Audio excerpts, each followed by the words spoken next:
안녕하세요 여러분. 오늘의 흥미로운 영상 내용은 아미시가 미국의 경제적 이동성에 대해 가르쳐 줄 수 있는 것? 그리고 댄 오스본은 네브래스카에서 무소속 후보로 상원의원에 출마에 관한 것입니다.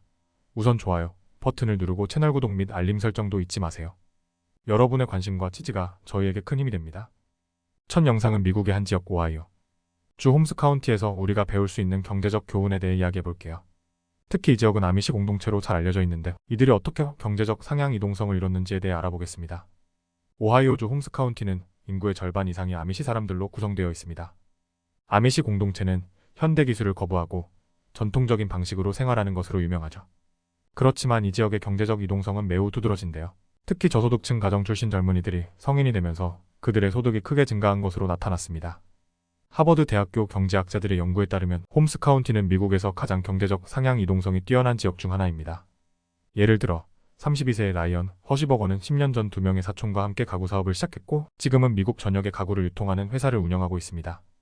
이처럼 아미시 공동체는 단순한 전통을 고수하는 것 같지만 경제적 성공을 이루어내는 방법이 독특합니다. 이들의 성공 비결 중 하나는 바로 강한 공동체 유대입니다. 가족과 공동체가 서로 돕고 협력하는 문화가 매우 강력한데 이는 홈스 카운티가 경제적으로 번영하는 데 중요한 역할을 했습니다. 경제학자들은 이러한 현상을 극단적인 네트워킹 효과라고 부르기도 합니다. 지역 내에서 사업이 번창하고 그 성공이 다음 세대로 이어지는 구조입니다. 이는 아미시뿐만 아니라 다른 지역에서도 적용할 수 있는 교훈이 될 수 있다고 경제학자들은 말합니다. 아미시 사람들은 일반적으로 교육을 8학년까지만 받고 이후에는 직업 현장으로 나아가지만 그럼에도 불구하고 경제적으로 성공하고 있습니다. 홈스 카운티의 경제는 예전에 농업 중심에서 소규모 제조업 중심으로 전환되었고 그 과정에서 많은 일자리가 생겨났습니다. 이는 아미시 전통이 가진 강한 공동체 정신 덕분에 가능했죠.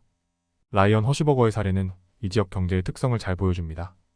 그는 처음에 작은 가구 사업을 시작했지만 지금은 전국적으로 가구를 판매하는 큰 회사를 운영하고 있습니다. 그의 아버지 또한 이 회사에서 일하고 있으며 아들의 성공을 자랑스러워하고 있습니다.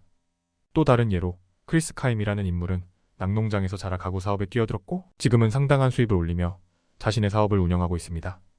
그는 임대주택도 여러 채 소유하고 있으며 자신이 자라온 환경과 종교적 신념을 바탕으로 성공했다고 말합니다. 홈스 카운티의 이야기는 우리에게 중요한 교훈을 줍니다. 경제적 성공은 반드시 고등교육이나 도시생활만으로 이루어지는 것이 아니며 강력한 공동체 유대와 협력이 중요한 역할을 할 수 있다는 점을 보여주죠. 이 아미시 공동체의 성공 사례는 미국 다른 지역뿐만 아니라 우리에게도 많은 영감을 줄 수 있는 사례입니다. 다음 영상은 월스트리트 저널의 흥미로운 기사를 바탕으로 미국 네브래스카 주에서 벌어지고 있는 정치적 변화를 다뤄보려고 합니다. 특히 무소속 후보인 댄 오스본이 공화당 상원의원 데브 피셔에 도전하는 이야기를 중심으로 그가 어떻게 붉은 주에서 정치적 전복을 시도하고 있는지 소개해드리겠습니다. 댄 오스본은 네브래스카에서 무소속 후보로 상원의원에 출마했습니다. 그가 정치에 뛰어든 계기는 바로 노동자 파업을 주도했던 경험에서 비롯됐습니다.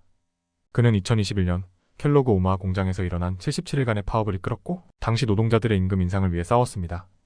이런 배경 덕분에 오스본은 노동자들의 지지를 받고 있으며 이번 선거에서도 그들의 목소리를 대변하고자 합니다. 오스본의 경쟁 상대는 이선의 공화당 상원의원 데브 피셔인데요. 피셔는 네브래스카에서 공화당의 확고한 지지를 받고 있는 인물입니다. 그런데도 이번 선거는 예상치 못하게 치열한 경쟁으로 흘러가고 있습니다. 트럼프가 이 지역에서 2020년에 19% 차이로 승리한 것을 생각하면 이 변화는 상당히 주목할 만한 상황입니다. 오스본은 정치적 이념보다는 노동자들의 권익을 위해 싸우는 것을 우선시합니다.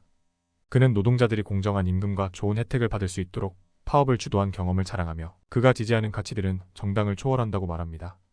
실제로 오스본은 자신이 공화당이나 민주당 어느 쪽에도 속하지 않으며 무소속으로서 독립적인 정치를 펼치겠다고 밝혔습니다.